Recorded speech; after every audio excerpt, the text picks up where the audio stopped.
I'll be introducing Patrick Okibo, who will moderate this occasion. Patrick? Thank you very much. My name is Patrick Okibo. I'm Principal Partner Next Year Advisory. Welcome to this month's Development Discourse. And we're excited that you could join us, and we're sure that others will join, but we're sticklers for time, and we like to start on time and end on time. Permit me to invite Dr. Joe Abba to join us on stage. Joe is the country director, DAI, Nigeria. Until recently, he was the Director General at the Bureau for Public Service Reforms. Prior to all of that, he managed the Office of Public Service Reforms in the Office of the Prime Minister of the United Kingdom. And he's also a barrister and solicitor of the Supreme Court of Nigeria and also the UK and Wales. Holds a doctorate degree. In fact, his thesis should be made recommended reading, and it's free online. And I think it's a fantastic thesis to read. Strong organizations in weak states. Just type in Joe Abba thesis and you'd find it.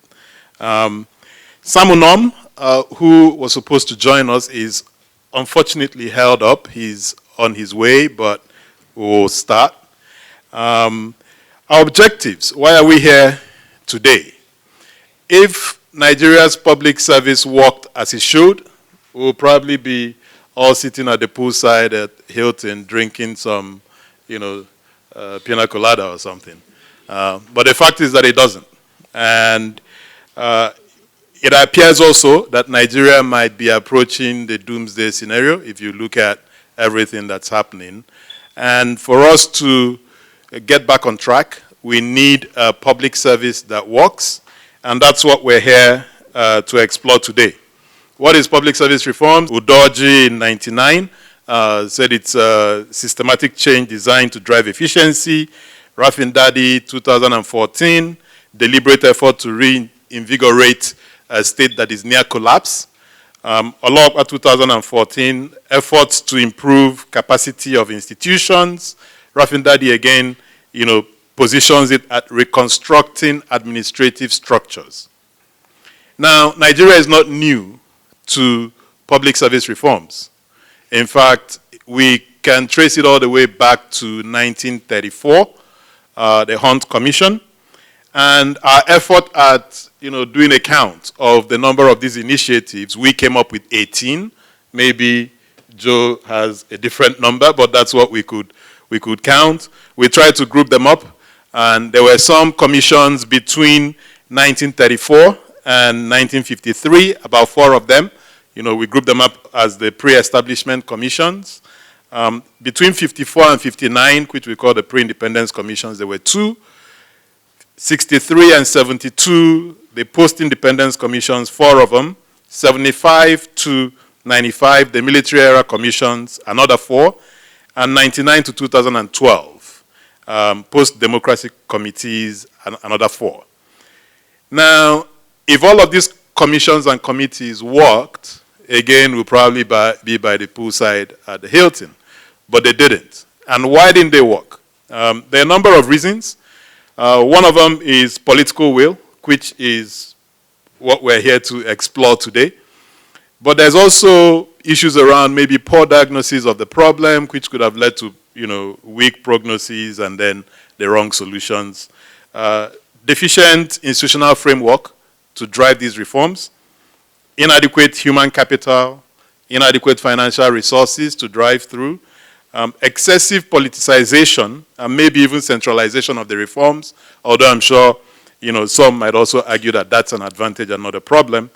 A disconnect between public service reforms and other economic and political reforms in the country, and then weak accountability systems.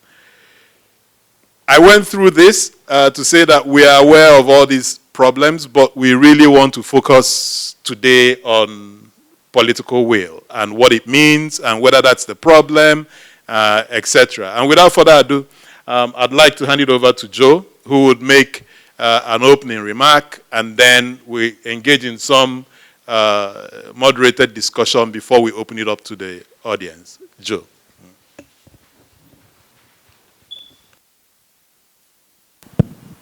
Thank you, Patrick. Good afternoon, everyone. Let me start by making a provocative statement. And that is that, in my view, Nigeria has only had 2 attempts at reforms since 1935. The first attempt was the Jerome Udoji attempt in the 70s, and the second was the Obasanjo era, particularly between 2003 and 2007. And the reason why I say that is that I haven't, a lot of the people a lot of the authors you've cited have taken, if you like, a process approach to reforms. My own definition is much simpler. It's simply, a reform is simply changing something from one state to a better state. That's essentially what it is. How you do it is a different matter. There are different methods of doing it. You can focus on efficiency, you can focus on decentralization, you can focus on economy. There's so many ways you can, slice and dice it, but at the end of the day, is it in a better state than it was before? That for me is essentially what reform is. The best way that an unwilling reformer does reforms is by commissions and committees. That's if you don't really want to do reforms, and you want to give a semblance that you're doing something, then you set up committees and commissions. And majority of those committees and commissions that you've listed have basically been restructuring efforts, not reform efforts. They've been restructuring efforts. Should the permanent secretaries live with the president that appointed them or not? Or should they remain? Who should be paid what? Who should report to who? What cadres should we have? Those have been the sorts of issues. Very rarely have you heard a reform such as, what do we need to do so that we can all go and sit in the poolside at the Hilton? If you know any such commission, please tell me, where their term of reference was, we want to be able to go and sit at the poolside at the Hilton and not worry about our public service, so go and do the job. No, it's always a commission to look at pay and remuneration, or look at structure, or it's always been one of those things. Now, Jerome Udoji in 1974, I think it was, 71? I think 71, looked at a number of issues, including management by objectives. So the whole idea of government being the measure of performance was what he challenged. So because by government doing, I mean, we often say we've built X kilometer of roads, we've tarred, X kilometer of roads, we've built 100 schools, we've given a borehole to each local government. It's often expenditure-related things that we've done. And so Udoji came up with a different model, which is, what objective are you trying to achieve? And how can we measure your achievements against those objectives? And therefore, if you start with the objectives, you reconfigure the service in order to deliver that objective. And so you don't have the kind of configuration that we have now, where a public servant, a civil servant, is going into the secretariat on a Monday morning unclear what they're supposed to do. Okay. So I'm sorry if I'm taking long, but this background is necessary, right? So because it also alludes to the issue of political will.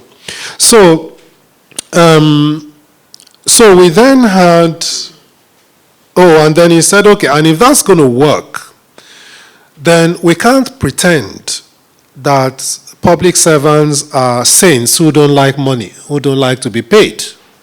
So we're going to use a stick and carrot approach. We'll give them this hard management by objectives principle, monitor their performance, track it, and use it to determine who gets promoted and who doesn't, and who gets sacked and who doesn't. But we will complement that with a sensible review of remuneration and pay, so that people actually feel that, they are being held to account, just like in the private sector.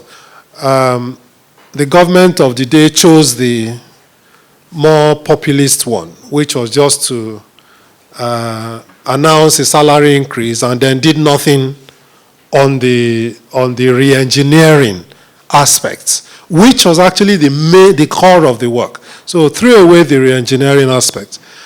After that, all the commissions that have come,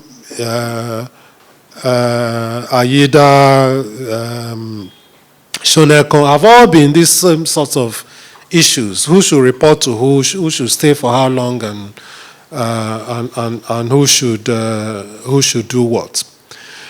Then, to my mind, the next major wave of reform was in the Obasanjo years. You remember that I didn't say commission, right? So it was in the Obasanjo years between 2004 to 2007. Where a lot of things that were started in 1999 were consolidated. So in 1999, we had come out of long years of military rule and needed to put in place certain foundational reforms.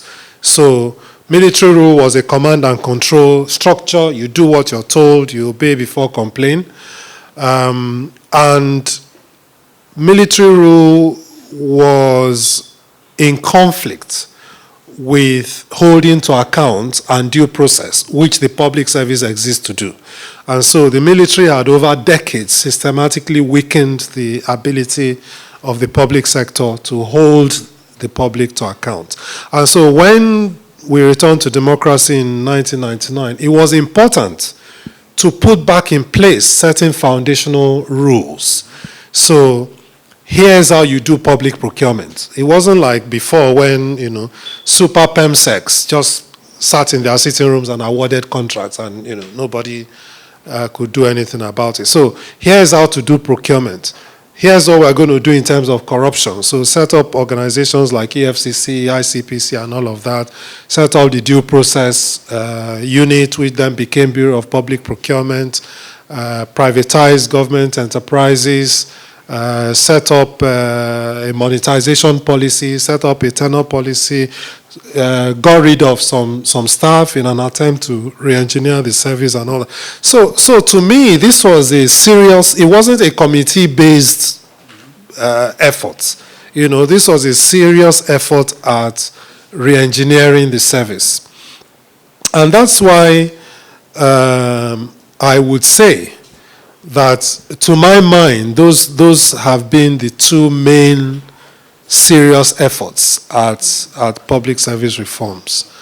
Perhaps it's a bit unfair on those that came after the Obasanjo era, but the difference between the Obasanjo era and the eras that followed is that although there were efforts made, there was no sense of a movement towards reform. There was no, because the Obasanjo one, there was a sense of a movement of something that would lead us to the poolside at the Hilton. But, the topic of today's discussion, or the main thrust of today's discussion, is the issue of political will.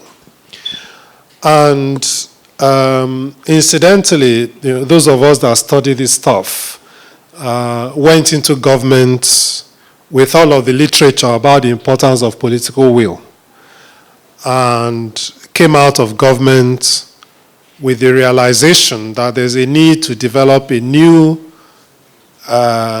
branch of literature about when political will is not enough. And so what happened within those 4 years? And so the first question, the first thing that happens is it doesn't matter which Nigerian you talk to about reforms, they will tell you all we need is political will, right? They will tell you we've got all the strategies, we've got all the papers, we know what we're doing, all we are lacking is political will. Has anybody in the audience heard that before? Yes? Okay. Often? Yeah. Okay. So, but what then is this political will? What is it? Okay. Should I pause? No, go ahead. Okay. So what then is this political will that we so often talk about? And what is the difference between political will in a military administration and political will in a civilian administration, particularly in a civilian administration with a presidential form of government where there's a dispersal of power? So what exactly is political will that we say if only we had, we will be able to sit at the poolside at the Hilton? I'm sure we will interrogate that when we come to the question and answer session. But it seems to me that what we describe as political will is nebulous and intangible.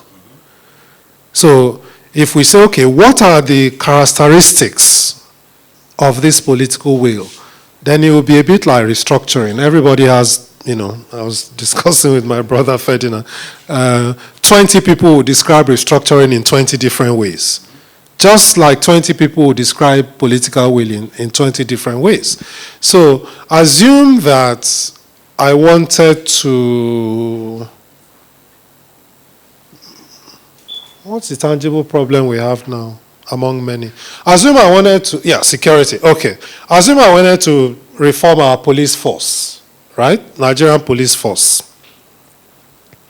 Where is the political will? Is it the president saying, I want to reform the police force. And I'm going to do that by appointing a new inspector general and telling him what to go and do. Is that political will? Is political will the new IG having the force of authority to actually stop the perennial announcement of there will be no more checkpoints, which every IG makes, every single IG. There will be no more checkpoints from tomorrow. Every IG makes that. So, but then for some reason, the IG makes that and it doesn't happen, right? So, is it political will when the IG announces there will be no more checkpoints and, any policeman that misbehaves will be fired and all of that? Is it political will when the National Assembly appropriates or doesn't appropriate funds? Is it political will when the Police Service Commission fails or refuses to discipline an erring police officer? Is it political will when, as Nigerians, when you're caught doing something wrong, people will say, kill him, kill him, kill him, crucify him? Immediately you start to do that, the same Nigerian will say, do you want to kill him? You've already suffered him enough. Let him go. And so when we talk about political will in public service reforms, what exactly do we mean? I've been in a situation where, take the proliferation of agencies and parastatals. So under the Orosanye committee reforms, part of the terms of reference was to index and catalog the number of agencies we had. So Orosanye cataloged 541 agencies. In the 2019 budget, we made provision for 1,100 agencies.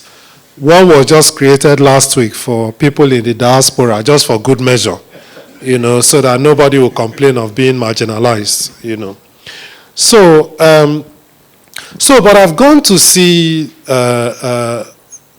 So you had President Jonathan who said, look, we need to do something about cost of governance. We can't continue this way, right? So he set up the Orosanye committee. So you need to decide whether there was a real intention or not, because he went for a committee approach. So anyway, he set up a committee. They spent a year going around and, spent quite a bit of money, came up with a set of recommendations which they submitted in 2012. Okay. Nothing happened until 2014. So 2014, which just happened to be a year before the election. It just happened to be a year before the election. Government came out with a white paper in March. The white paper rejected something like 60% of the recommendations that the committee made, which it had every right to do. Government has a right to decide what to accept from a committee and what to reject. So anyway, let's say it accepted 40% of what was recommended. Gazetted it in a white paper. Then, no, that was 2013, not 2014. That was 2013. So then, nothing happened. Then, late in 2013, another committee was set up to implement this white paper that had been accepted by government. The first thing that committee decided was we're going to take some appeals, because a number of people appealed that Orosanye's judgment was wrong or the white paper's judgment was wrong. So you get an example of where the Medical and Dental Council was classified as a voluntary association like the Nigerian Bar Association, but it wasn't actually. It's actually the regulator of the profession. So of course they complained and said we're not a professional association. We're actually a regulator, a governing council. So there were a few of the appeals that were valid and genuine, and there were some others that were not. And of course, as you can imagine, there was all sorts of lobbying from all sorts of places. I was the secretary to the committee, so if I had been so minded, I would have made a lot of money by pretending to be able to influence what happens. So anyway, so we went through all of these appeals, and basically that's what we did until the elections of 2015. That's all we did. We went through some appeals. The argument of, okay, let us even implement the ones you've accepted and gazetted became an issue. So end of 2014, as we were preparing for the 2015 budget, I wrote to the Secretary to Government and said, there are, 22 or 23 agencies that government has said in the white paper it will no longer fund from different years. Okay, so this one will no longer fund from 2014, this one from 2015, this one from 2018. So I then listed all the agencies that government had gazetted and said it will no longer fund from 2014. Put it in a list and sent it to the Secretary to Government to say, can you please advise the Minister of Finance that these organizations should not be captured in the 2015 budget? Because government has put a white paper and said he wasn't going to do it. To be fair to the SGF, he wrote to the Minister of Finance and said, yeah, this is what we said and this is what we should do. DGBPSR has pointed it out and is right. Let's do it. Minister of Finance, to be fair to her, deleted those agencies from the budget and said, so government has said we shouldn't be funding you, so you're no longer in the budget. This was around November, December 2014. January 2015, somebody realized, government is facing elections.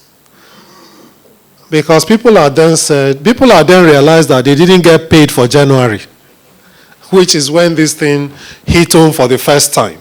So people didn't get paid in January, and then it was, okay, don't pay us now. Elections are coming next month. We won't vote for you. And so a political solution was found, which is, okay, government has not decided to sack anybody, so we will put back the salaries, but we won't give them overhead and we won't give them capital. So that's what happened. So people spent the whole of 2015 basically doing nothing. And we paid their salaries, basically. So 2015, new government came in. Of course, part of the briefing was, this is the work we're doing. Went to see the new president. Absolutely, we must do this work. I don't even want to reconstitute boards because I don't want to put a politician in a board that I'll scrap tomorrow. They will say I did it intentionally to embarrass them. So please, you guys go and tell me which ones I'm scrapping and which ones are not. So we went, did the work. It stopped at the desk of the SGF. And so we'll go again. After like 3 months, the chief of staff will call. DG, the president is looking for you people. Where is this work? So we'll go back again. And the president will say, at least there are some that we know will not be affected. We know that the central bank won't be affected.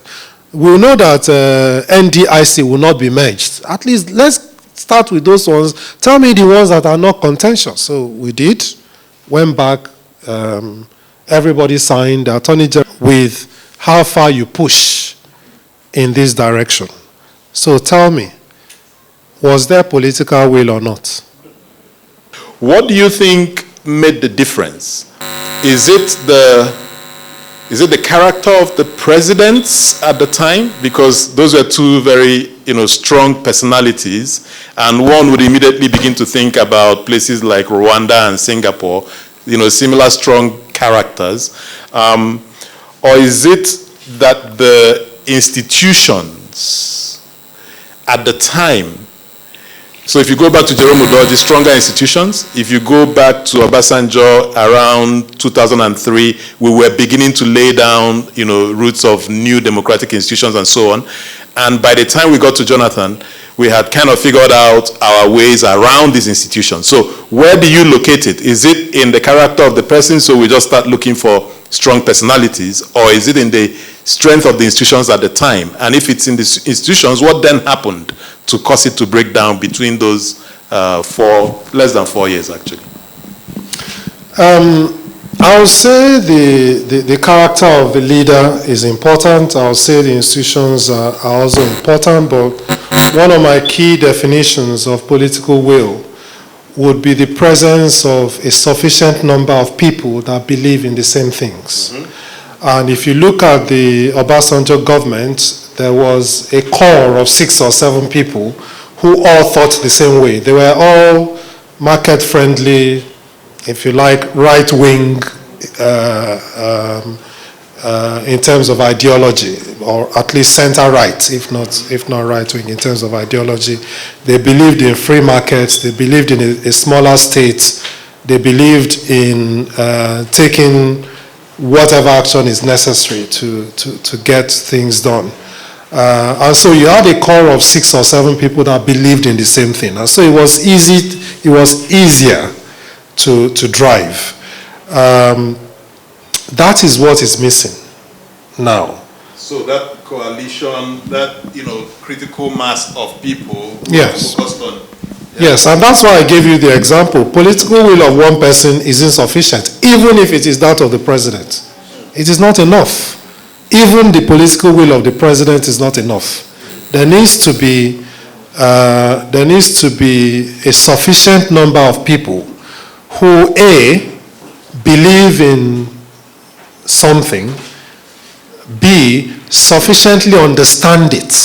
They sufficiently understand the thing that they want to do. And that's why I guess the difference with our former boss, Pius and him, is that he, of course, he never had time to read anything voluminous, but he had 4 or 5 people, including a couple of ministers, whom he would give things to read for him and tell him, advise him how to proceed. So you need people who sufficiently understand the topic, right?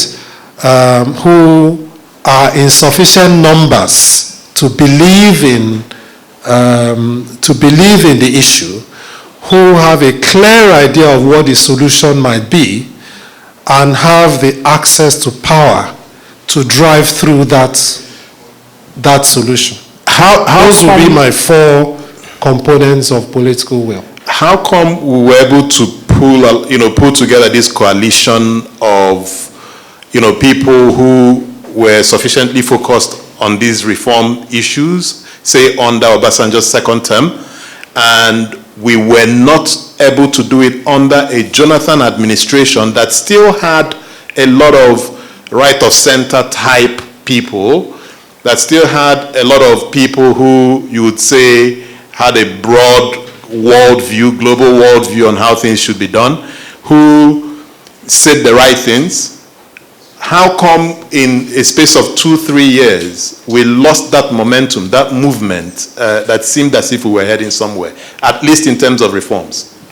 I think if you remember correctly, after the Obasanjo era came the 2.5-3 years of Yar'Adua, during which time he actually reversed a number of things, focused on due process and rule of law. Don't forget what I said earlier, that this other group were willing to, if he needed breaking eggs to get, to get an omelette, they were willing to do so. Yar'Adua's view was, no, we need to do things properly. Even if it takes us longer, we need to have it properly done. So that happened over like a 2 to 3 year period. In my view, the Jonathan government had a number of stars who did very well in their respective disciplines, right? In their respective areas, they did quite well. What I did not see is a joint collective effort to an outcome. That's what I didn't see. And that's what we had under the Obasanjo era. So under Jonathan, you have Adesina, who's doing well. You have Okonjo-Iweala, who's doing well. You have a few, but what we had in the past was, if you like, a reform team of senior government officials, not a committee of powerless people from outside. So we had a team of senior government officials led by Okonjo-Iweala, with El-Rufai as the foot soldier, with Soludo as economic advisor and later governor of Central Bank, with Obieze Ekwesili driving due process, with Nuhu Ribadu driving anti-corruption. And these were all people that had a similar background. And so Obasanjo was a founding member of Transparency International, where he met Obieze Ekwesili, who started the whole due process thing, and then the identification of El-Rufai, and from there to Ribadu. So these are people of a similar. It's like you and I and Maureen and Fedi, as the foot soldiers that are driving this thing, and we knew that whenever we spoke with the authority of the president. Yeah. That is what was not there. So it still comes back again to the character or the personality of the president, to be able to, one, put together this coalition, but also to give them the powers to go out there and do what they need to do. Yes, it is very important, but like I said, it's an important but insufficient ingredient. And so you need to have, in my view, these 4 elements present. The power and the will of the leader is insufficient. He needs to be able to get a sufficient number of people who are bright enough to understand the problem, who have a joint view of what the solution might be, and have the staying power and the guts to actually drive it all the way through. If any of these components are missing, in my view, there's no political will. So there's also the discussion around how do you arrive at what this reform should be. So you build more of a much wider consensus amongst the populace. Yeah? Is there anything in our experience that showed that we tried to do this? Because I haven't found that. What we found is you have a strong president who pulls people together and they drive it through. And Nigerians follow for as long as you remain president. But once you stop being president, there's a default to where we were before. So is there a place for making concerted effort to build this consensus amongst the people so that we're sure that the reforms you're trying to drive through has the will of the people before you then ask for the political class to bring its way? It's a very important question. And again, if you look at the trajectory of our reforms, say from 1999, like I said, it was important to put in certain foundational rule-based reforms when we first got back to democratic rule. And that's why a lot of it was, monetization policy, tenure policy, sale of government houses, anti-corruption, things you can do and things you cannot do. That was the first phase of the reforms. The second phase, I would say, will be from 2008 to 2012, where we're beginning to look at process-type reforms. So putting in place the Treasury single account, for instance, putting in place the pension reforms, the transparency reforms, NATI, and all of those things, signing the Freedom of Information Act. So focus more on how we do things. So the first phase of reforms, 1999 to 2007, you could say is, this is what you can do and this is what you must not do. 8 to 12, I would say, okay, this is how to do it better and properly. Mm-hmm. And then I would say that from 2012 upwards, we started to focus on, okay, so what does it mean for the man or woman on the street? Because, go to an old person in my village in Ebonyi and say to them, monetization of government policy, what are you talking about? Their interest is, if I go to hospital tomorrow, will I see a teacher? Will I see a doctor? If my kids go to school, would they get a teacher? That was of interest to them. If I travel through the airport, can I come in without harassment? Can I get my passport on time? Can I get my tax clearance? If I apply for any sort of license, am I going to get it? So that has started to shift, which is what has culminated in the whole ease of doing business saga. And when people ask me what my major legacy is in government, I'll say it is helping to engineer that shift, because what I did was to go back to the Udoji management by objectives approach and say, let us start from the outcome we're looking for. If we can keep re-engineering the civil service forever, and societies that are thousands of years old are still re-engineering their civil service till tomorrow. So that part of it never ends, it never stops. And so I thought, okay, let's start with what objective do we want? What objective do we have in mind? Because if the objective is that a Nigerian should be able to apply for an international passport, get it within 7 days without needing to bribe anybody and beg anybody or do anything, that's the objective, that's what we're working to, then the immigration service and the rest of the public service will have to adjust themselves in order to meet that objective. If you go through the input side, you will get all sorts of problems. We can't do it because we don't have power. Mm-hmm. We are not paid well enough. Mm-hmm. There's no ink. Mm-hmm. The capture machine has broken down from Abuja. And that's why I think I actually attacked the vice president today when he was saying in the news that, Nigeria should stop paying bribes for passport and driver's licenses. And I said, but VP, that's disingenuous. You know what needs to be done, and you just need to do it. Because you need to get the immigration service to commit to a service standard that says all Nigerian applications for passports will be processed within 7 days. Then you publish your performance against that target. It's straightforward stuff. Publish your performance against that target. From there, you find out which offices, and I know the offices, in Lagos, where if you go, you part with money before you get your passport. So you do all of those things, and then the whole issue of, there's no booklet, that's an insult, right? We know on average how many passports we issue every year. How hard can it be, Patrick? How hard can it be to say, okay, we issued 1,000 passports this year, our growth rate is at 3%, let's add 3% or 5%. Or 5%. I mean, how hard can it be? So I think in answer to your question, it is to flip the narrative and focus first on the outcome.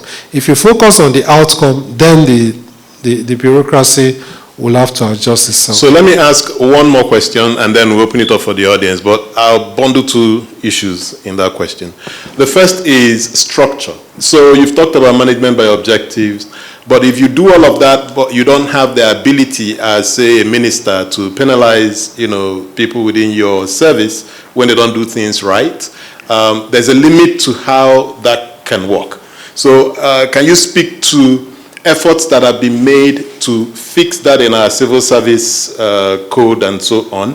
The second is, obviously, it comes down to incentives, right? There are people who have spent 30 years in the service waiting for their turn, and it cannot get to their turn and you now want to change it. Yeah. So what were some thoughts that you gave to while at BPSR around changing the incentive system to ensure that people do what they're supposed to do, mindful that there's a penalty, that could happen? And what resistance did you come up against in trying to fix that? Okay, so let me start with the second question, which is one of structure. So the indigenous Nigerian civil service dates back to 1954. Between 1954 and 2016, when I first made the efforts, there has never been a structure linking government objectives and priorities to mandate of ministries, to roles of departments, to the functions of units, to the individual job description, and therefore the performance targets of that individual. And so when in late 2015, the president announced the merger of some ministries, there were about 6 major ministries that were affected by merger. Things like, Power Works and Housing were merged, police service, police affairs was merged with Interior, Information and Culture were merged. There were 6 of them that were merged. So we thought, okay, this merger presents a wonderful opportunity to use this approach and try and get 6 ministries where people actually go to work on Monday knowing what their job is and how their job contributes to the objectives of the government. We spent a lot of time, if Sam is still on the line, actually Sam's organization provided a lot of support for us to do that analysis. So we did a functional review of these 6 ministries, and you can imagine how difficult it could have been to try and, a bit like mergers and acquisitions. The accountants would just sign on the dotted line and say, okay, it's been merged. They didn't realize that's when the real work actually starts. So you can imagine trying to integrate Power Works and Housing into one coherent ministry. So it took a lot of work, actually, and we did that, produced the report, sent it to the head of service to forward to the president. That's the last we've heard of it. Okay? So, but the thing about doing good reform work is it's like the gospel. It will always be there, gnawing away at your conscience. It will always be there. So the work is there, and the day that somebody decides to do it, they will do it. It's fairly straightforward what needs to be done. The second thing, your second question is about the authority to carry forward the the reforms. And let me just say that at the time that I made it known to government that I was going to move on after my first tenure, and a number of people tried to persuade me to stay. One of the things I said is that if this thing is going to work, the leadership of the reforms needs to be championed by a cabinet level person. So it needs to be somebody in cabinet, one. Two, that function needs to reside in State House, not anywhere else. And three, even fellow ministers need to know that whoever is leading that reform speaks for the president. That is the only way. We had something close to that under the Obasanjo era, because El Rufai, who was basically the lead foot soldier, is a cabinet level member. He had the support of the Minister of Finance, because you need money as well to do the reforms. He had the support of a number of friends, and was then able to go to the Federal Executive Council every Wednesday and say, this is what we need to do, and this is how far we've got. And without that, I felt that continuing to be DGB PSR under those circumstances was suboptimal. Excellent. Let's open it up for comments, contributions from the audience. Good evening. My name is Madejike. I want to ask a question based on the recruitment process of Nigerian civil servants. What were you able to do? Do you think this is a problem? Because as good as your reforms might be, if the people that will implement it don't have the capacity, the innate capacity, the training to do that, how did it affect the system? How is it affecting the system? How can it be improved? Secondly, I want to also ask about the ethno-religious dimensions of Nigeria. Did it affect your work? Is it affecting the system we are operating today? And if that is the case, do you think that restructuring the entire system might be an option to resolve this lingering problem in the Nigerian civil service system? Thank you. Thank you very much. If you look at me very well, I was in your office. I came to disturb you. And you gave me some voluminous books. Well, one of my bosses said, all you ever bring me is voluminous books. You never bring voluminous money. You gave me some voluminous, but but I thank you very much for it, because it illuminated my mind a lot. And I'm happy that you are the one sent to come and deliver this issue today.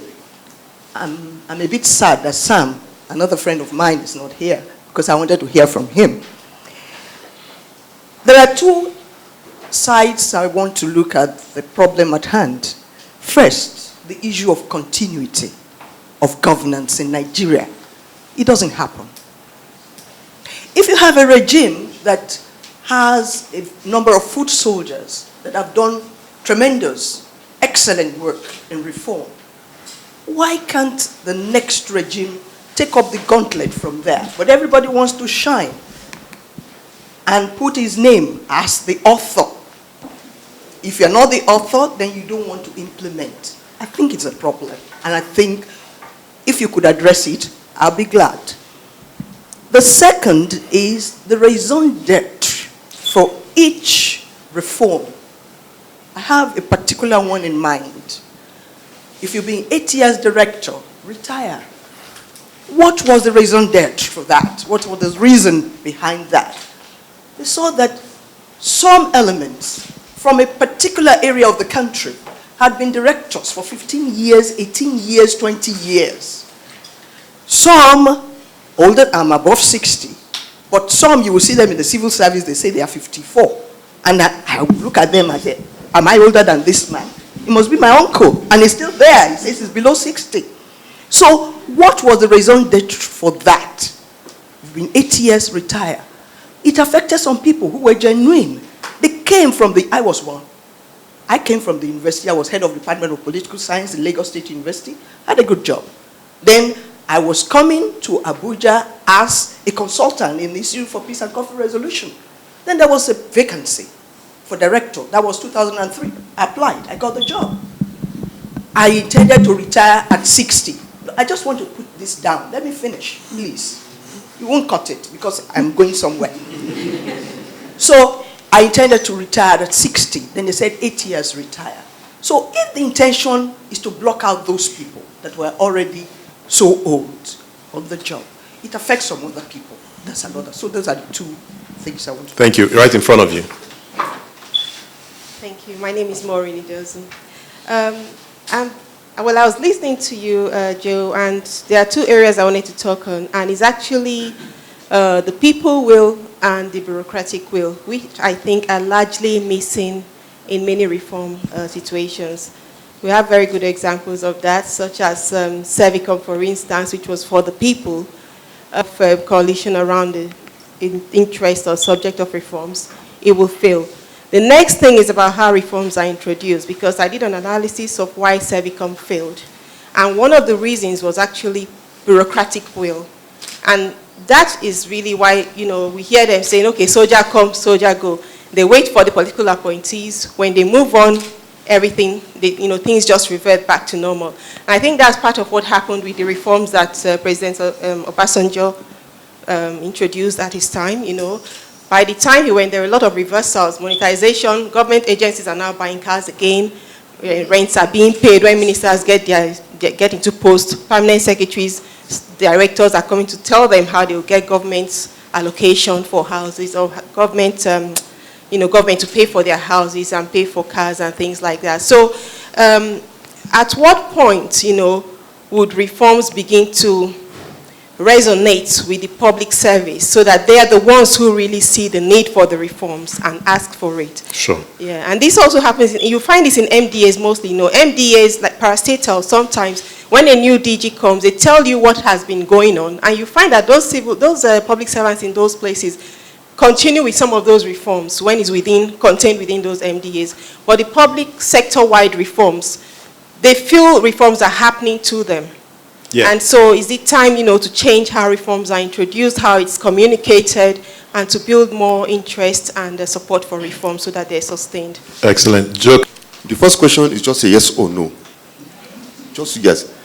These reforms in the public service, the merger or whatever, is it designed to create more unemployment, to sack people? Just a yes or no? No. Okay. The second one. There are certain things that terrify me in this country. And one of them is any thought of more money in the hands of my governor, for example, will just terrify me. I am from my state. I won't tell you that state. You don't want to hear. So my second question, after it, I will now come back to my state. Whenever government wants to streamline anything, save cost, cut cost, if it has to do with saving money, my problem begins from there. So the reforms are necessary. But the monies that we want to save will have to now, it will be redistributed into the national budget or to given to all other tiers. Are you convinced? Are you really sure that if government should save money and this money is given back to the governors and to the other or to the local governments, they will be used judicially? Are you really very sure? No. Okay. So then what's the point? Okay. He will address it. Thank you very much. So let me start with the last one, because I think it's the easiest of the lot. A lot of people think that reforms will necessarily lead to job losses. That is actually a fallacy. Done properly, reforms will actually create more work, because you have a system that is not serving the people. And so if the system begins to serve the people, you'll actually need more hands in order to do so. So take an example now. You would have heard all sorts of stories about,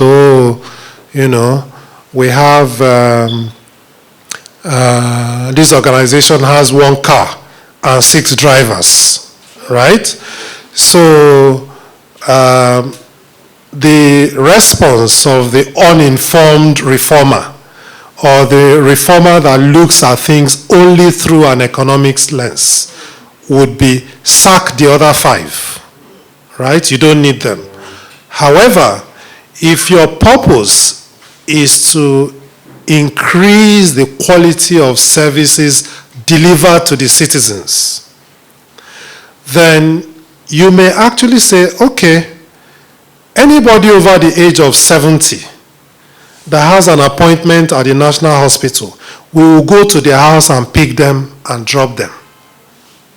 As a recognition that, look, you're a senior citizen, you've paid taxes to this country should give you something back, right? If you had to do that, how many drivers do you think you will need? Only 1? You could actually need more than even the 6 that you have. So when we talk about downsizing and sacking people, and when people say that services are bloated, you should always ask, bloated for what? Never allow people to leave it hanging, because people make those sweeping statements. The service is over-bloated. Over-bloated for what? Is it over-bloated for the current services being delivered? Maybe. Is it over-bloated for the service it should be delivering? Maybe not.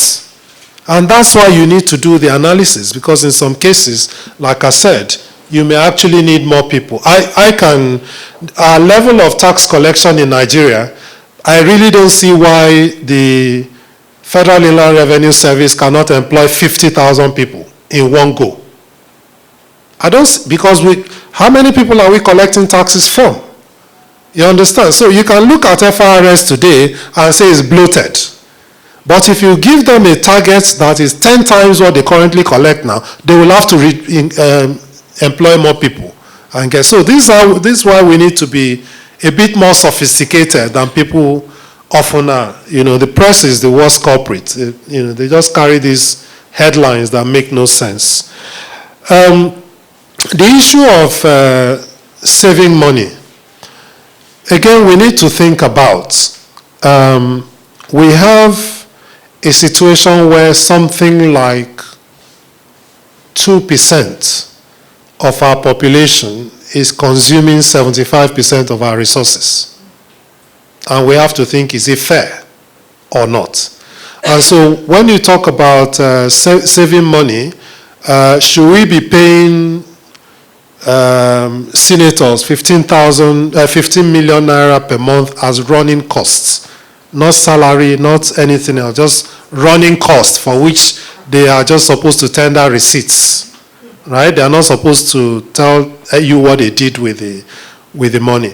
So should we be doing that, or should we be putting money into health, into education, So, but there are all sorts of issues which are wider than this about the revenue sharing formula between federal government and states and all that. I don't want to go into all of that, but my personal preference would be that we reduce the cost of doing government, the cost of governance, and use that money to invest more in things that affect more people, not only those who are fortunate enough to get into public office, either by appointment or by election. That's my view. The recruitment process of civil servants is important. My starting point is always that the civil service will work the day the politicians want it to work. Until then, it will not work. It's really as simple as that. Because if the politicians really want it to work, then the whole issue of secret appointments will not happen. The whole idea of treating the civil service as a nuisance that needs to be tolerated rather than as a driver of growth will not happen. So because the civil service is essentially a dumping ground, then it's not a surprise that you get the kind of quality of people you get. But there's a bigger societal problem that is only manifesting itself in the civil service. Because if your dad paid for somebody to write JAMB for you, and you got admission into university, and while you were in the university, you joined a cult, right? And you were intimidating lecturers and were using money to sort them. I know the language. You were using money to sort them, or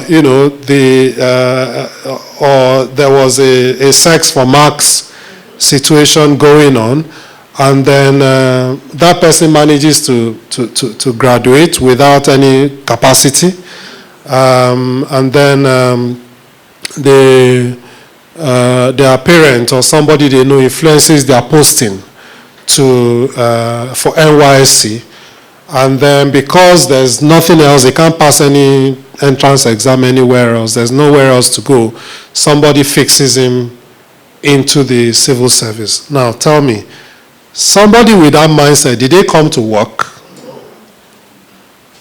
So it's something that starts as far back as the family. Sure, but so it appears we've got, the same. How do we solve it? Because you said if the politicians decide to make it work, it'll work. Yeah. That seems like a collective action problem we have here. We know what is right, but we can't get it to work. Is there a way to muster that political will or to change this incentive system to then get us to a point where we say we want it to work? Given that we are now really at the edge of that abyss, is the situation right to then have a national conversation? Is it a national conversation, or does it go back to the 4 items you raised around, what the president and his people should bring to make, so how do we get beyond this? Because it's not going to solve itself. I think a conversation is very, very necessary. However, my fear is that these issues are so complex that it takes a certain level of awareness to be able to understand them. You see, for the Nigerian, the gentleman mentioned his governor. If I want to win elections in any state, or I want to win re-election in any state, I just need to build roads. I don't need to do anything else.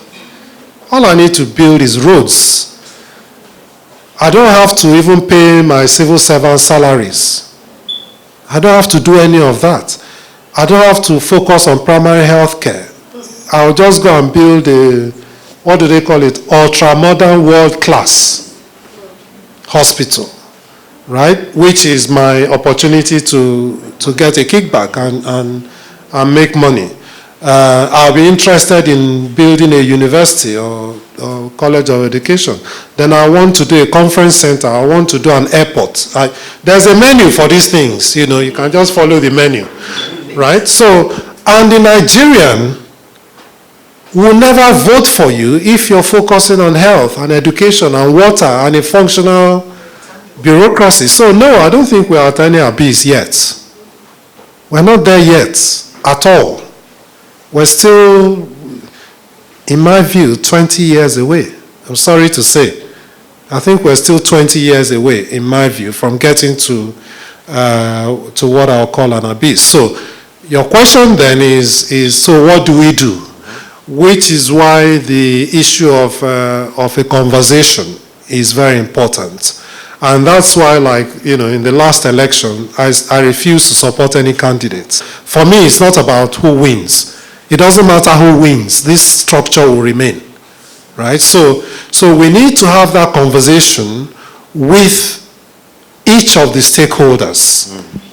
Whether it's the political parties or the unions or the civil servants themselves, the people in the villages. We need to have this conversation that says, look, we cannot continue in this way. And the reason why things have not worked is because we've carried on in exactly the same way in the last 2 to 3 decades. That's why nothing seems to work. So yes, it's important that those conditions I gave about people understanding the challenge and then understanding what the potential solutions might be, that is the beginning of the conversation and of course the trade-offs that need to be had. So for instance, if we have to merge a number of parastatals, why do we need to merge them? And B, what will it become when we merge them? And C, what are the pressures we'll come under by so doing? So you go through that kind of analysis for each of the key things, and that's what would actually give you a bit of a roadmap. The issue of ethno-religious dimension, I think you're asking the wrong person, because unfortunately, I lived in the UK for 15 years, and I say to people that I never experienced racism once. I'm sure I did, I just didn't notice. If anybody was being racist to me, I think you must be really stupid, and I'm sorry for you. So I don't even notice, right? So because of that, for that reason, I think the ethno-religious thing is simply an excuse for politicians to do the wrong thing. There's no ethno-religious thing. You and your neighbor live in peace. You don't care who is from where. If you are from the east, your neighbor is from the west, the other neighbor is from the north. You borrow soap from each other, you borrow salt. There's no problem. The only problem comes when there's contestation for politics, and that's when they will, use that to accentuate any device. So no, I don't think that is a major issue. And where these reforms have been driven, they've been driven regardless of ethno-religious affiliations. I mean, the Obasanjo government, like I said, had people from the north, the south, the west. There was no issue there. Continuity of government, well, to be honest, there's no answer to that. There's just none. If I knew the answer, I'll bottle it and sell it. But you've already answered it. Everybody comes and wants to make their own mark and wants to do their own thing, because again, that is what we as an electorate demand of them. So if I come in, I'm not going to go and complete anybody's project. No, I will not, because if I do, I'll be voted out the next time. They'll say he didn't do anything. What he did was all the projects of the other person. So our own expectations of the leaders is really the reason why there is a lack of continuity. The tenor policy issue. Not everybody came in the way that you did, right? Some people were peacefully selling tomatoes in the market, right? The governor came to do a walk around the markets, and this young man could sing his praises better than anybody. And he says, that young man, bring him to my office. My friend, what do you do? I'm selling tomatoes. Okay. From tomorrow, you are a director in the civil service. So he becomes a director in the civil service, and somebody says to him, what are you doing in Ebonyi? There is a vacancy in the federal now. So he applies to come to federal. He's 24. Okay? He comes to federal. Federal says, okay, if you're coming in as, from the state, you come in as deputy director. You drop one level down. So he comes in as deputy director. The promotion exam is asking, list all the states in Nigeria that are named after rivers. That's the promotion exam.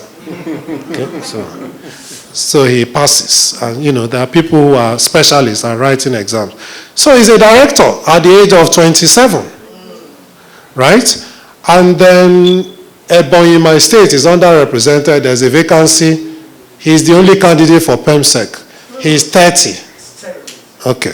He has another 30 years before he retires. Nobody from Ebonyi can become PEMSEC until he dies. And he's not in a hurry to die. Do you see the problem? So you then have this bottleneck at the top of the system, which meant that people were spending, very bright people were spending 35 years service, not going past chief or even assistant director. That was part of the problem for that one.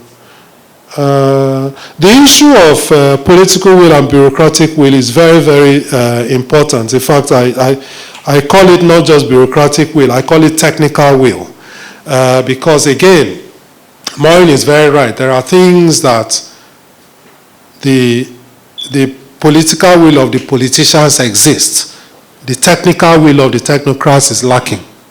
And the one thing that the technocrats do exceptionally well is to give the impression that they are complying when they are not. Correct. And so the issue comes, okay, so what do you need to do to make people believe in these reforms?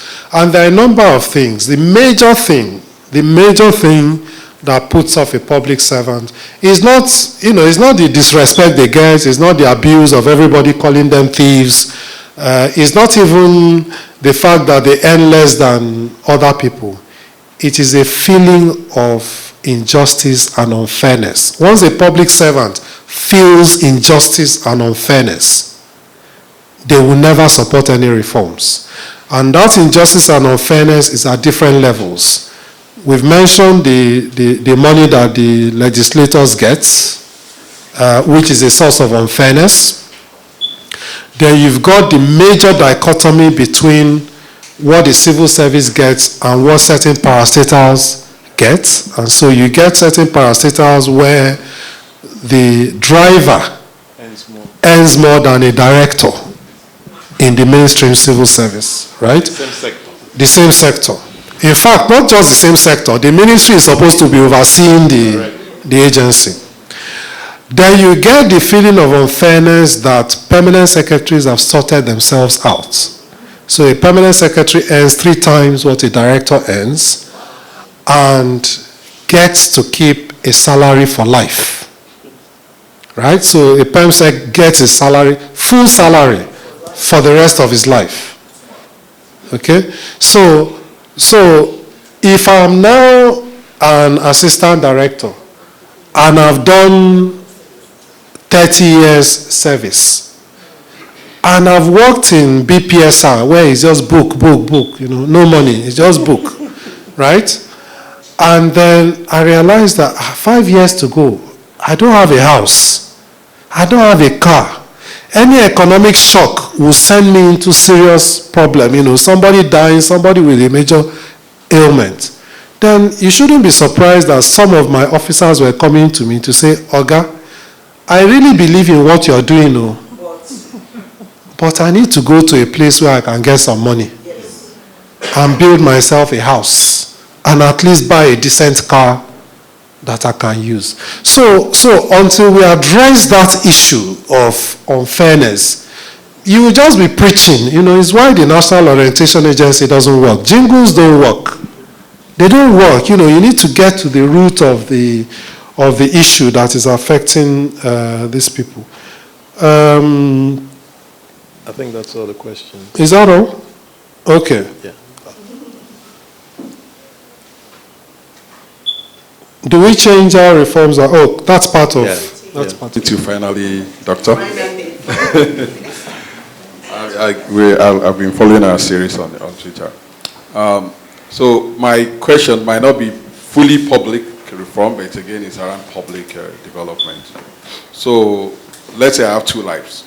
In my previous life before this now, I was in consulting for years. And during my consulting years, my active consulting, management consulting years, I've been involved in quite a lot of developing policy, developing reforms, quite a lot. And I know you have so much experience and you participated in many. In Nigeria today, do we really need a new work of reform or a new policy development, or to just go review some of what have been done and implement? Because we are talking about reforming the reformables. That's my interpretation of what we are doing today. So, do we really need new committee or new work or new TOR or new whatever it is called to look at anything, or we can just save ourselves that stress and just even implement maybe 15, even 20% of some of the, let's even take it from 1999, some of the work that have been done. What's your view around that? Excellent. Then the second one, sorry. So now consulting but in the development sector now. And it's a very big depression. I've shared a lot with Patrick. So what can we do? Because what we can do is around policy development advocacy to actually get, let me use the current government, to actually have, because I've not seen, seems currently want to just maintain the status quo, which is not take us anywhere. What to advise for those of us in that sector, in the advocacy sector? What can we do? How can we change? How can we at least move the hand of the clock to make sure that they do something? Thank you. Dr. Joe, good to see you again. Hi, Kevin. I have two questions. The first question is that, is the current state of the public service, is there a direct correlation between that and our current constitution? That's my first question. And number two, considering that 2023 is around the corner, if you were president and you had 5 things to do, the first 5 things to do to reform the civil service or public service, what would you actually do? First 5 what? The first 5 things you would do to reform the civil or public service. Those are my 2 questions. Thank you. Excellent. Dr. Joe, that was a very stimulating conversation. My name is Uzo. My question is basically about the positioning of the BPSR. You headed it. I would like to know, in terms of coordinating public service reform in Nigeria, do you think that the BPSR, within its positioning within the current bureaucracy, is able to allow it the access it requires, to be able to, push the sort of critical, comprehensive reforms that we need to get going? You talked about access to the president. Was that just by your making, or you think that the institution as it is allows that access? Thank you. I really enjoyed that. I just wanted to ask a few questions. One is, would you say we know what's required? So I think it's similar to what the gentleman over there said. There's so many things that have gone on. Would you say we know already what's required? And then you said that what is political will? I kind of like your definition, because it goes beyond the top person to a critical mass of people believing in the same thing, and I like that very much. But I also have noticed that in Nigeria, authority works. So, and the example that one of the learnings that we've had over the last few years is around, for example, the Presidential Ease of Doing Business Council. It has managed to deliver some level of reform, but that's because it's been working on an extra ministerial platform, really, with the authority of the Office of the Vice President. So while we're looking for this critical mass of people in government, we also know, though, that authority works. So it seems to me there's an ingredient there somewhere that we need. But then we also know that change is not painless, and lasting change requires buy-in from the people. So with all these things in mind, what would you prescribe regarding the how? How do we reverse this trend? I note that you say that we're 20 years from an abyss, but I look at 20 years down the line. I see a very bleak picture if we carry on in this way. Starting with simple things like our education system. The description that you gave is just so apt. And I think if nothing is done to change that, reverse that trend, for example, in education, then in 20 years' time, these people that are not competent will take over as our leaders, and we're just going to be in worse trouble than we are already. So what would you prescribe as the how? How do we reverse this trend? Yeah, that's it. Excellent. Good evening. We've heard so much about reforms. Public service, local governments, all about reforms. My question is, don't you think we lack the appropriate pressure group that can push for reforms? So, role of civil service. Good afternoon. My name is Nasser. Dr. Joe, I would like you to speak to or validate or sort of just disagree with the school of thought that in highly competitive settings where there's a strong principal-agent relationship, that political will can sort of begin from the bottom up. Perhaps one example would be the example of the EFCC during the Obasanjo administration, where the political will for, setting up the EFCC came from the presidency, from President Obasanjo. But for whatever it was worth, the chief executive there was sort of able to, even under the pretense of isomorphic mimicry, he was able to, do one or two of the bad things that the presumably presidency wanted him to do. But he was definitely able to also bring around some reforms in that sort of arena. Thank you. Let me first start by saying that I'm now a consultant. I'm no longer a public servant. So most of the questions that start with how, you're going to have to pay me if you want the answer. So I haven't spent 32 years of my life on this stuff to give it away for free everywhere I go. Okay. So, but do we need a new set of reforms? I think Titi's answer and what the gentleman said is fairly right. We know roughly what needs to be done, right? But of course, things are dynamic, and so you can't take recommendations that are also made in 2011 and implement them blindly in 2019. It doesn't make sense. So, but in terms of principle, we know roughly what needs to be done. Whether we can then do it is another matter. But even what we felt needed to be done in 2011, there are now new ways and better ways and faster ways and cheaper ways to do it because the world continues to evolve. So some of the recommendations may no longer be appropriate. There have been a number of questions about what can we advocate for, what is the role of civil society, how do we get the citizens to buy into this. And if I'm not mistaken, my former boss, Tony Blair, was the first prominent politician to have campaigned on a mandate of public service reforms and won and kept winning. And my view, if, God forbid, I were ever to run for office, God forbid, I am certain that Nigerians will react very favorably to, look, I'm going to stop the nonsense in passports.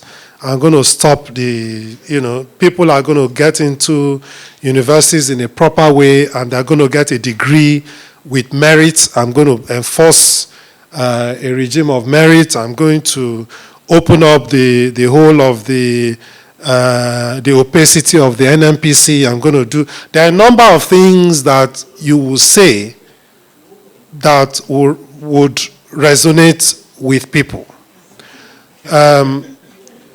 Yeah, no, you won't win now because now we want roads. We don't want anything else. Yeah. It's only roads. But in 20 years' time, when we are at the abyss, then we will realize that all of these things we're doing have not led us anywhere, and that nothing has changed. So, so I think it's important to continue to make it an issue. It's important to continue to make it an issue in the expectation that one day somebody will be bright enough to take the initiative. The other possibility is that we hope and pray for a happy accident. So we voted someone in hoping that he will come and do roads, and then he now came and started doing real things. That's a possibility, and that's what advocacy helps with, because, of course, to get in this kind of environment, you need to dine with the devil first and tell them what they want to hear. Maybe when you then get there, you can then start to do things that... But isn't that what, not to mention, I don't know how to say this without mentioning names, but isn't that what Fayemi tried to do in Ekiti, and after 4 years he got paid with a defeat at the polls? Doesn't that say that the people might not be ready for? Yes, and if you run faster than the people you lead, they'll crucify you. Jesus Christ is a good example. So if you run too far ahead of the people you're leading, you get crucified. So that's why you cannot be fanatical about reforms. There's always a sense of balance. There are always things that you tolerate for a while because the timing is not yet right. There are things that you know is the right thing to do, but you simply wait and wait and wait until the right opportunity comes, and then you do it. That's how to do reforms. You can't just be militant about it. It doesn't work. It doesn't work like that. Is there a correlation between our constitution and our public service? Well, there's a correlation between our constitution and every problem we have. It's not just our public service. The whole ethos of representation being more important than merit. The whole ethos of sharing being more important than production. All of those things are founded in our constitution. But I actually think that if I want to be fair to the public service, particularly the civil service, I think the civil service has actually survived more damage than the constitution could have done to it. That's my personal view. I think the constitution could have even done more damage if the civil servants had let it. So because there's something you need to understand about a civil servant, right? A civil servant respects rules more than laws. So if the law is if you don't pay your TV license, you go to jail, or you don't pay your tax, you go to jail. Everybody ignores that. If the civil service rule is, if you move this water from here to here, you get a query, nobody will move it. So within the civil service itself, through an administration of a system of rules, it has managed to even have a semblance of decorum, which may not ordinarily have been there if everybody focuses on laws like the Constitution. What are the first 5 things I'll do to reform the service? I think the first thing I'll do would be to have a dialogue.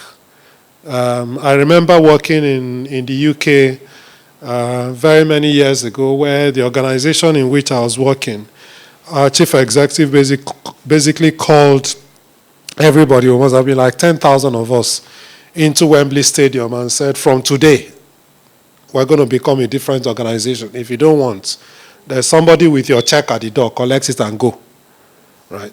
So there's a need to have a conversation that says, look, we're going to change the dynamics. And yes, we know there are issues. Yes, we know there are problems, but we're going to change it. That's the first thing I'm going to do. The second thing I'm going to do is... And this conversation, who would lead it? When South Africa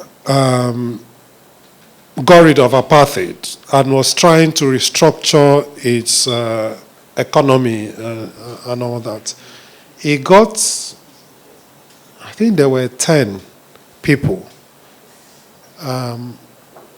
the most brilliant professors from the US, Harvard, Yale, 10 of them, locked them in a room for 1 year and said, tell us what we need to do.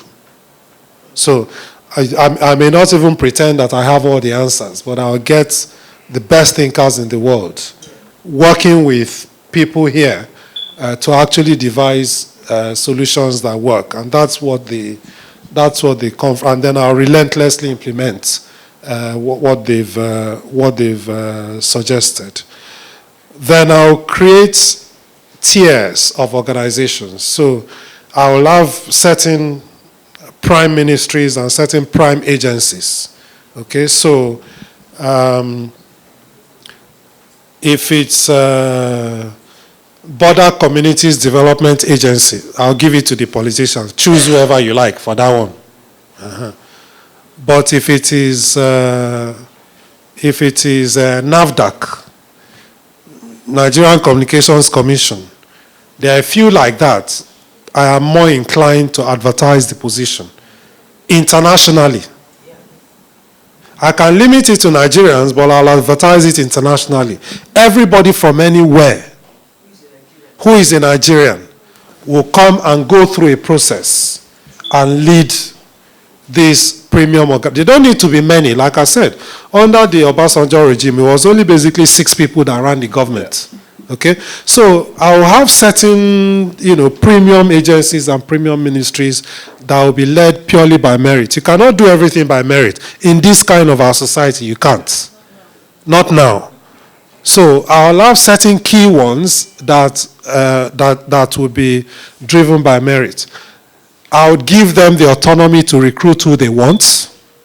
I'll enable them to be paid differently based on recruitment.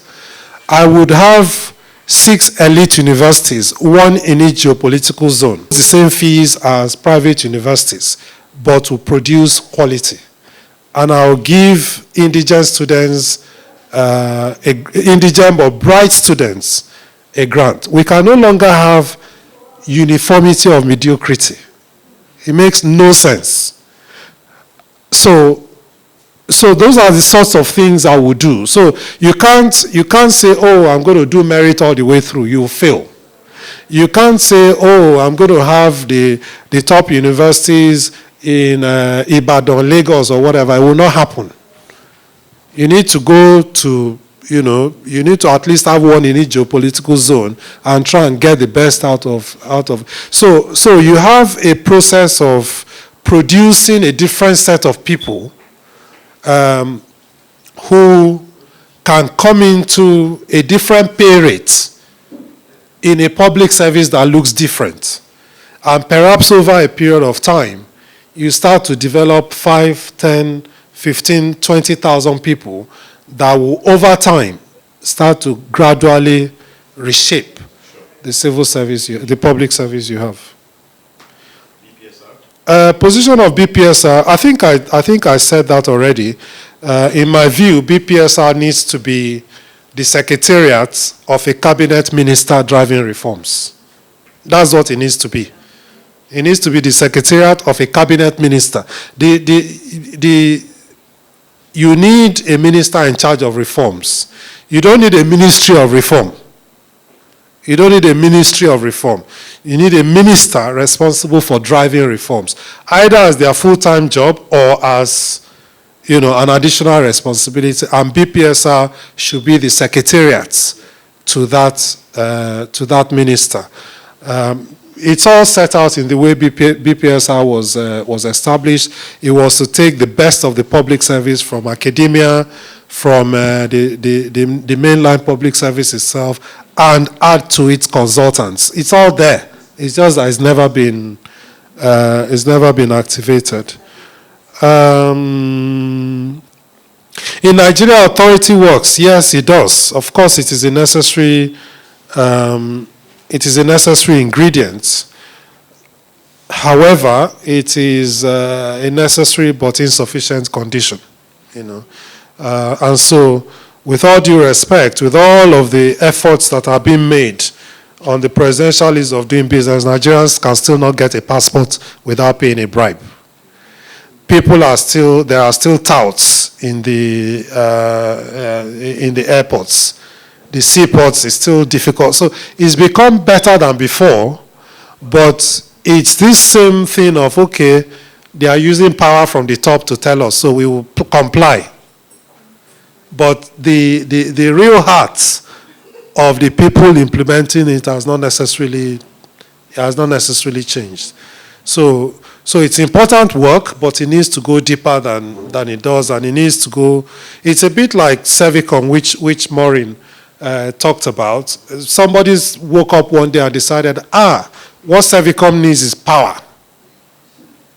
And so somebody went to the Federal Executive Council and said the Servicom officer must now report to the minister. Direct. So the PEMSEC thought, okay, go now. Go and report to the minister now. Make sure that he got no money to do any work. Make sure, because of course the PEMSEC is the accounting officer. So, got no money to do any work. Mr. Minister himself is too busy to do anything. And so, and so this whole notion that all you need is power just doesn't work. It doesn't work. And that's why in BPSR we try to drive reforms that people volunteered to do by themselves. We didn't even have the power to force anyone anyway. We're not even set up by law, so can't even force anybody to do anything.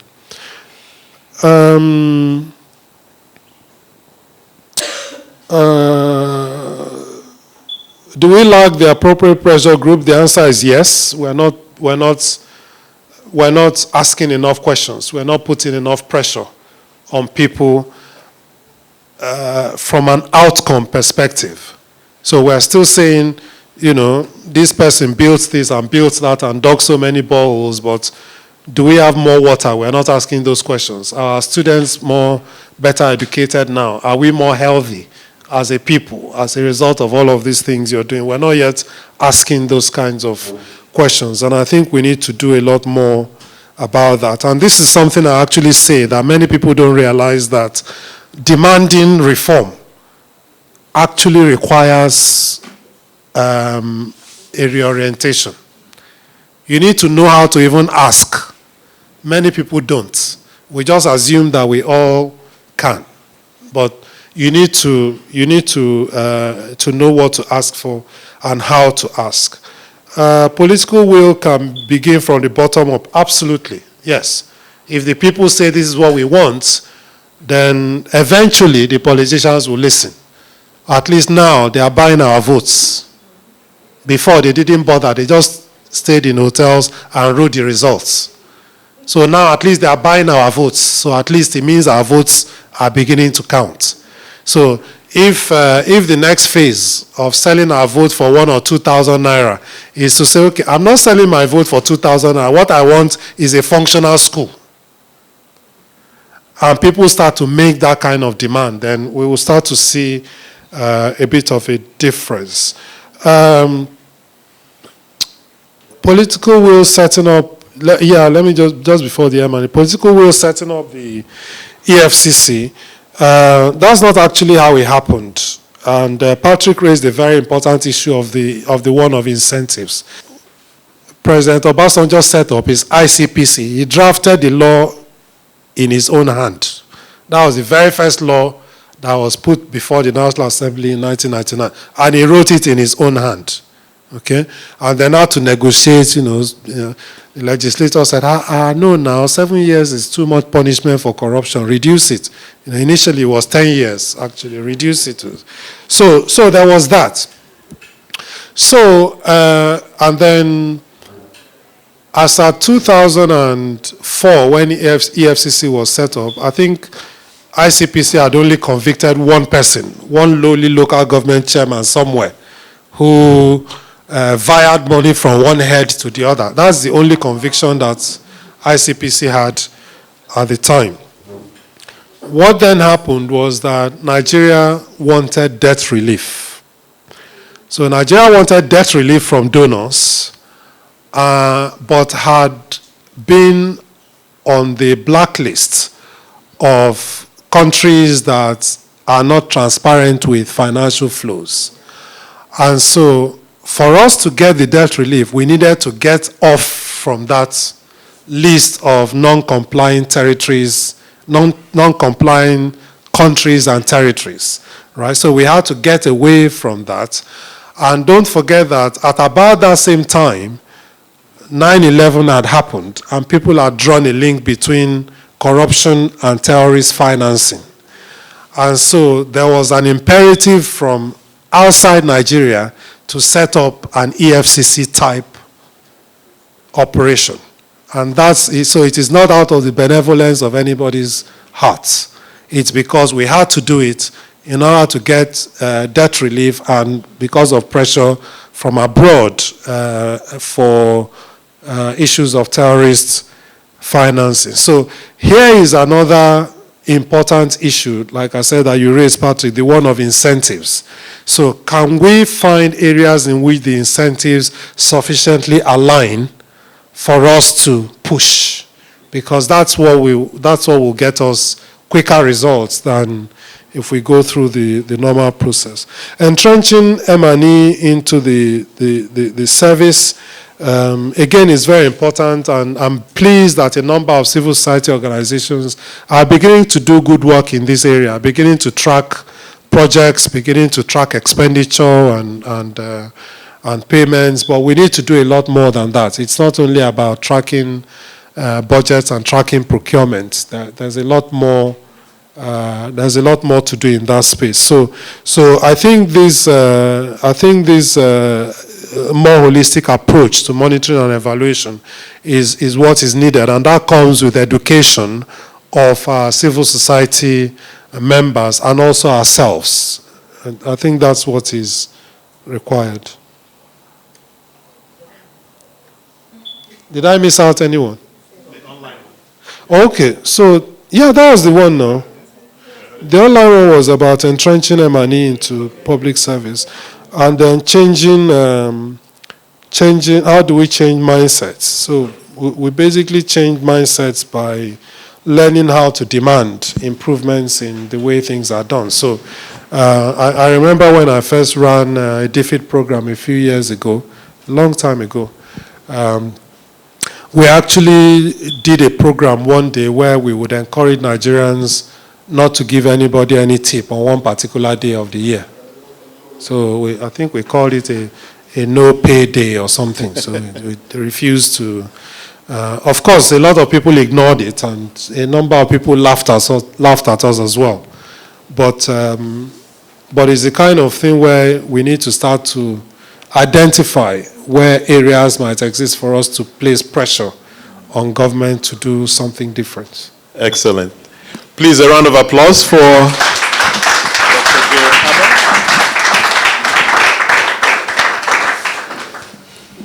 He shared quite a number of perspectives on political will, which I'm sure kind of eliminates the issue for us. Next steps would be that we'll document everything that's been shared here tonight, and we'll share it with you if we have your email address, and also put it in front of people who should be thinking about this stuff in government. In a little bit, I'll invite my colleague Ndo to give the vote of thanks, but permit me to announce our next development discourse, which is going to happen exactly a week from today, actually. And the theme is Theaters of War, Democracy and Collective Violence in Nigeria. And the key speaker is Professor Peter Lewis of Johns Hopkins University. And the session will be moderated by Dr. Oke Ikechukwu, MNI. Same time, exactly a week from today, 23rd. So on that note, Wednesday. Yeah, Thursday. No. Wednesday. It's 22nd. Okay, so it's, okay, all right, so you're right. Yeah. And then for Samuel Nong for trying to join us. Just like Patrick said, I expect to see all of you here on the 23rd. And we've even lined up series of other ones for June. I won't be revealing that. I wouldn't say that because maybe people will start booking in advance. So thank you all for coming, and like we all said, let's keep contributing to this national development. We believe in Nigeria, and there's no other home than this place.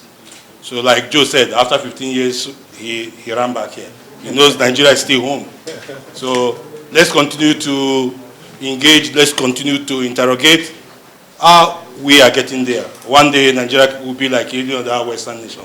Thank you for coming, and good night.